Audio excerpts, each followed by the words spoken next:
বরাবরে প্রতিদিনের মতো দাঁত ব্রাশ করিয়া অমনি আমাদের জমিনের মাঠে চলে যেতে হয়। তেমনি আমিও এবার আর কি বাড়ি থেকে বের হয়ে জমিনের মাঠে যাওয়ার জন্য উদ্দেশ্যে আর কি রওনা দিলাম। তো ভাবতেছিলাম যে কি করব আর কি না করব, কিন্তু দেখতেছি আমার জমিনের জন্য যে বীজ বপন করেছিলাম তাতেও অনেক সমস্যা এবং ক্ষতির সম্মুখীন হতে পারে বিধায় সেজন্য আমাদেরকে প্ল্যান করতে এগিয়ে যেতে হবে এবং নিজস্ব প্ল্যানই যথেষ্ট। এই জন্য চারা বীজে গিয়েছিলাম ওইরকম, অর্থাৎ নদী পার হয়ে আমাদের আর কি বীজ বাড়িতে, অর্থাৎ ধান যে বীজ বপন করে সেই জমিনে গিয়েছিলাম। কিন্তু যে দেখি অবস্থা আর একরকম, পলিথিন দিয়ে ঢাকে রাখছি, অর্থাৎ কুয়াশার চাদরে এমন এক পরিস্থিতি, বীজের অবস্থা খুব একটা ভালো না।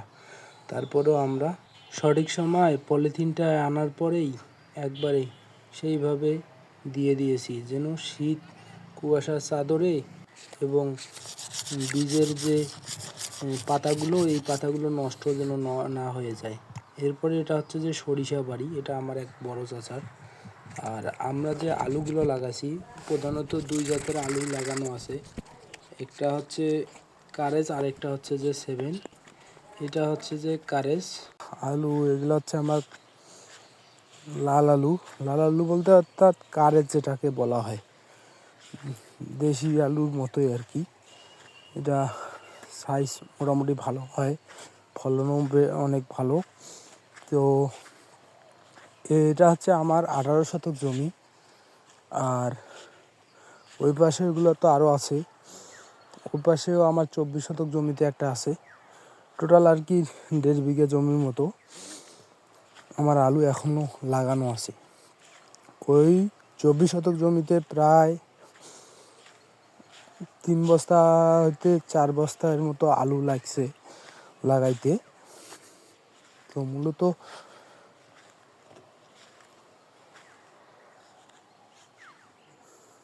এখানকার আলুগুলোর জোর একটু কম, দেখাই আপনাকে।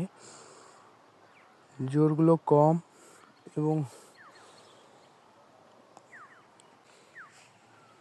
দেখেন এই আলুগুলোর জোর কেন কম দেখেন একটু।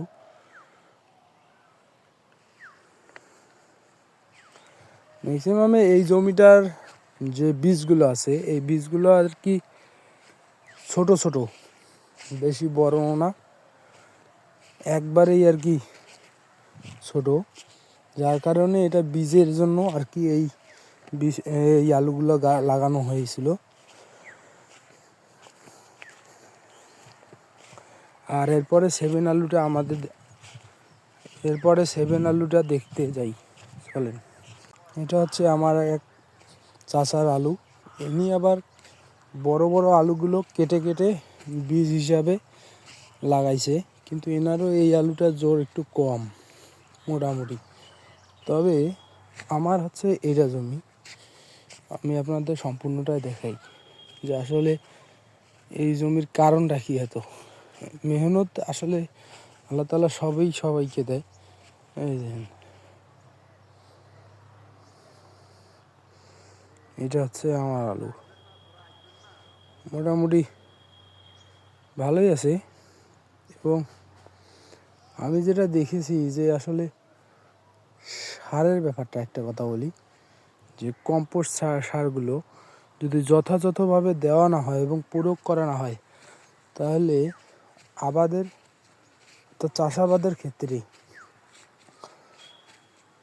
তো অনেক ঝুঁকির সম্মুখীনে পড়তে হয়।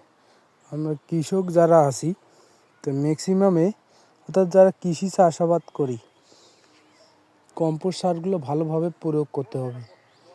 আমারই একটা কথা বলি, এই মাঝখানে আমার একটু কম্পোস্ট সার কম পড়ার কারণে দেখেন কীরকম অবস্থা। আর ওই পাশে একটু আমি আপনাদের দেখাই, মোটামুটি এই দেখেন এই পাশে এটা 100 মান।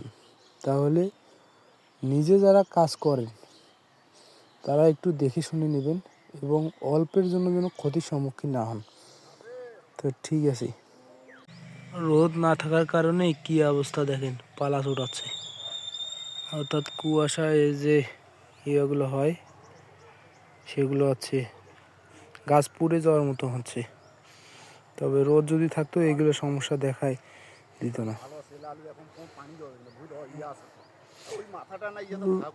রোদ না হলে এগুলো পানি দিয়ে বেকার হইবি।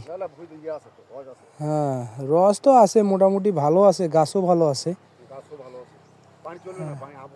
না, পানি কখনোই দেওয়া যাবে না। আমার চাচা হয়, ইনি পরামর্শ দিচ্ছে আমাকে। পানি খালি লাস্টে খালি হালকা হালকা করে পানি দেবো, বেশি পানি না, খালি হালকা হালকা করে, খালি আলু যেন মোটা হয়। দেখ কোনো ওয়াশ পেয়া খালি আলুটা মোটা হয়, এটা সেভেন নয়। তো আজকে আমি আর কি ভাইবা দিতে যাব আমাদের নীলফামারী সদর উপজেলায়। প্রাণী সম্পদ মন্ত্রণালয়ের অধীনে যে কোর্সগুলো করানো হয় গবাদি পশুপালন, এই কোর্সে আমি আর কি ভর্তি হব যুব উন্নয়ন অধিদপ্তরের অধীনে। আমাকে নীলফামারী এখন যাইতে হবে। আর উপজেলা কেন্দ্রিকে আমাদের ভাইবাগুলো হয়ে থাকে। এখানকার অনেক ধরনের কোর্স আছে, ফ্রিল্যান্সিং আরও অন্যান্য যে বিষয়গুলো আছে। কিন্তু আমার ইচ্ছা আছে যে আমি ভবিষ্যতে এগ্রো ফার্ম তৈরি করব। এই জন্য আর কি এটা কোর্সটা করা। এটার অনেক সুযোগ সুবিধাও আছে এবং এটার বায়োগ্যাস প্লান্টেরও একটা কাজ আর কি ওয়ার্ল্ড ব্যাংকের অধীনে করাচ্ছে এবং আরও অন্যান্য যে প্রজেক্টের আওতাভুক্ত সেই কাজগুলো এখানে করানো হয়। তো আমি যে ভাইবাটা দিব পশুপালন, অর্থাৎ গবাদি পশুপালন, দুগ্ধ গাভীজাত যেগুলো, মোটা তাজাকরণ এবং চিকিৎসার বিষয়টা একটু জানতে হবে। সেজন্যই আর কি আমি এখানে আবেদন করেছি। কিন্তু আজকে 30 তারিখ আমাদের আর কি জেলা কেন্দ্রিক আজকে ভাইবা আছে। তো আমি আজকে ভাইবাও দিতে যাব। সবাই দোয়া করবেন, সামনে কোনো ভিডিওতে দেখা হবে।